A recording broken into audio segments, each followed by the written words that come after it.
একটি সংখ্যা, শুধু একটি সংখ্যা বদলে দিতে পারে লাখো পরিবারের মাসিক বাজেট, সন্তানের স্কুলের বেতন পরিশোধের দিনক্ষণ, এমনকি দীর্ঘদিনের কোনো স্বপ্ন পূরণের সম্ভাবনাও।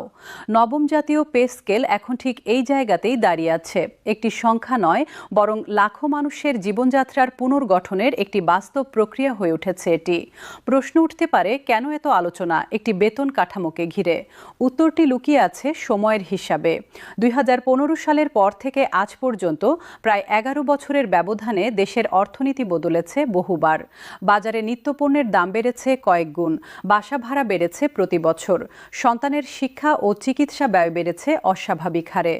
অথচ এই দীর্ঘ সময়ে সরকারি চাকরিজীবীদের মূল বেতন কাঠামো ছিল অপরিবর্তিত। এই বাস্তবতাতেই তৈরি হয়েছে এক ধরনের নীরব সংকট, যা এখন সরকারের নীতি নির্ধারণী পর্যায়ে সবচেয়ে বেশি আলোচিত বিষয়। সাম্প্রতিক বাজেট বক্তব্যে অর্থ ও পরিকল্পনা মন্ত্রী আমির খসরু মাহমুদ চৌধুরী এই সংকটের কথা স্বীকার করে জানিয়ে দেন, দীর্ঘ 11 বছর ধরে একই বেতন কাঠামোয় থাকা সরকারি চাকরিজীবীদের জীবনযাত্রার মান উন্নয়নে সরকার নতুন বেতন কাঠামো তথা নবম জাতীয় পে স্কেল বাস্তবায়নের সিদ্ধান্ত নিয়েছে। তার এই ঘোষণা মুহূর্তেই দেশের প্রশাসনিক অঙ্গনে সাড়া ফেলে দেয়। তবে ঘোষণার সঙ্গে সঙ্গে উঠে আসে একটি বাস্তবতাও। সরকার একবারে পুরো কাঠামো কার্যকর করতে পারছে না, বরং তা বাস্তবায়িত হবে ধাপে ধাপে। এই মুহূর্তে সবচেয়ে বেশি জিজ্ঞাসিত প্রশ্নগুলোর একটি হলো, 2 ধাপে বা 3 ধাপে বাস্তবায়ন আসলে কিভাবে কাজ করবে? উত্তর খুঁজতে গিয়ে জানা যায়, মন্ত্রিপরিষদ সচিবের নেতৃত্বে গঠিত 10 সদস্যের একটি উচ্চ পর্যায়ের কমিটি এই বাস্তবায়নের একটি সুনির্দিষ্ট ফর্মুলা তৈরি করেছে। এই ফর্মুলা অনুযায়ী নতুন বেতন কাঠামো 3টি অর্থবছরে সম্পন্ন হবে।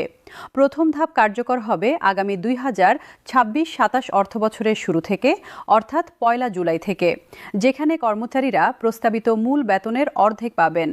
এরপর দ্বিতীয় ধাপে বাকি অংশের একটি বড় অংশ যুক্ত হবে, আর তৃতীয় ও শেষ ধাপে ভাতাসহ সম্পূর্ণ কাঠামো কার্যকর হবে।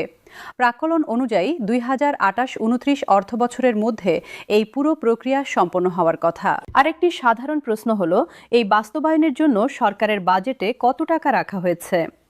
উত্তরে জানা যায়, আসন্ন 2026-27 অর্থবছরের বাজেটে এই খাতে 35,000 কোটি টাকা বরাদ্দ রাখার সিদ্ধান্ত নিয়েছে সরকার। এই বিপুল অঙ্কের বরাদ্দ স্পষ্ট করে দেয় বিষয়টিকে সরকার কতটা গুরুত্বের সঙ্গে নিচ্ছে।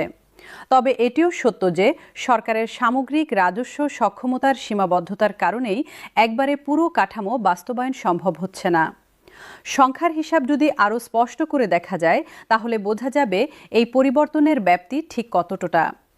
সর্বনিম্ন গ্রেডে বাড়ি ভাড়াসহ মূল বেতনের সঙ্গে অন্যান্য ভাতা যুক্ত করে মাসিক আয় দাঁড়াতে পারে প্রায় 42,000 টাকার কাছাকাছি।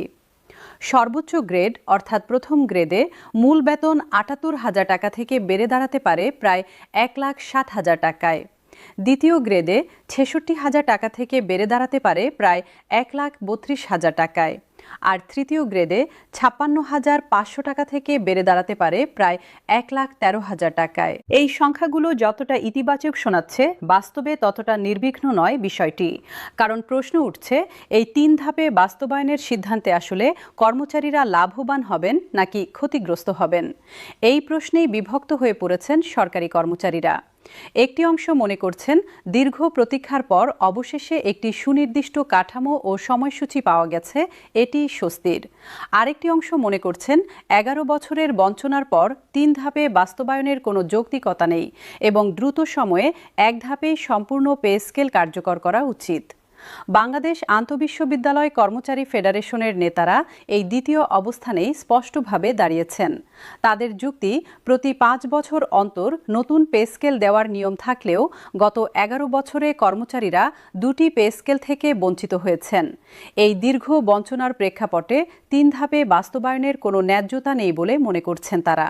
তাদের দাবি, আসন্ন বাজেটে পর্যাপ্ত বরাদ্দ রেখে জরুরি ভিত্তিতে গেজেট প্রকাশ করে বৈষম্যহীনভাবে 1 ধাপেই সম্পূর্ণ পে স্কেল বাস্তবায়ন করা হোক। তাদের সঙ্গে যুক্ত হয়েছে আরও কিছু গুরুত্বপূর্ণ দাবি। প্রথম ও 20তম গ্রেডের মধ্যে বিদ্যমান বেতন বৈষম্য দূর করতে গ্রেড সংখ্যা কমিয়ে আনার দাবি জানিয়েছেন কর্মচারী নেতারা। পাশাপাশি অষ্টম পে স্কেলে বাতিল হয়ে যাওয়া টাইম স্কেল ও সিলেকশন গ্রেড পুনর্বহালের দাবিও তুলেছেন তারা। তাদের বক্তব্য, চাকরিতে কর্মরত থাকা পর্যন্ত বার্ষিক ইনক্রিমেন্ট অব্যাহত রাখা প্রতিটি কর্মচারীর ন্যায্য প্রাপ্য। এখানে আরেকটি স্বাভাবিক প্রশ্ন উঠে আসে, তাহলে সরকার কেন সরাসরি এক ধাপেই পুরো কাঠামো কার্যকর করছে না? এই প্রশ্নের উত্তর খুঁজতে গিয়ে জানা যায়, প্রশাসনিক ও আর্থিক বাস্তবতার একটি জটিল হিসাব লুকিয়ে আছে এর পেছনে। সরকারের সংশ্লিষ্ট কর্মকর্তাদের ব্যাখ্যা অনুযায়ী নতুন স্কেল পূর্ণাঙ্গভাবে কার্যকর হলে সরকারের বার্ষিক ব্যয় কয়েক হাজার কোটি টাকা বেড়ে যাবে। এই বাড়তি ব্যয় সংস্থান নিশ্চিত না করে তড়িঘড়ি সিদ্ধান্ত নেওয়া হলে দীর্ঘমেয়াদে তা সামগ্রিক অর্থনীতির জন্য ঝুঁকিপূর্ণ হতে পারে। এই আশঙ্কাকে সমর্থন করছেন অর্থনীতিবিদদের একটি অংশ। তাদের মতে, নতুন বেতন কাঠামো একবারে বাস্তবায়ন করা হলে বাজারে মুদ্রাস্ফীতির চাপ আরও বাড়তে পারে, যা সাধারণ মানুষের ক্রয় ক্ষমতার উপর নেতিবাচক প্রভাব ফেলবে। এই বিশ্লেষণের বিপরীতে অবশ্য তীব্র প্রতিক্রিয়া এসেছে কর্মচারী সংগঠনগুলোর পক্ষ থেকে। তাদের ভাষায় এ ধরনের মন্তব্য উদ্দেশ্য প্রণোদিত ও ভিত্তিহীন এবং এতে কর্মচারীদের ন্যায্য দাবিকে খাটো করে দেখানো হচ্ছে। এই বিতর্কের মধ্যেই আরেকটি প্রশ্ন সামনে আসে, প্রধানমন্ত্রীর অবস্থান আসলে কি? এই প্রশ্নের উত্তরে জানা যায়, প্রধানমন্ত্রী তারেক রহমান একাধিকবার সরকারি কর্মচারীদের ন্যায্য দাবির প্রতি সমর্থন জানিয়ে বক্তব্য দিয়েছেন। নির্বাচনের আগে থেকেই তিনি কর্মচারীদের সমস্যার বিষয়ে অবগত থাকার কথা জানিয়ে রাষ্ট্র ক্ষমতায় এলে দ্রুত নবম পে স্কেল বাস্তবায়নের আশ্বাস দিয়েছিলেন।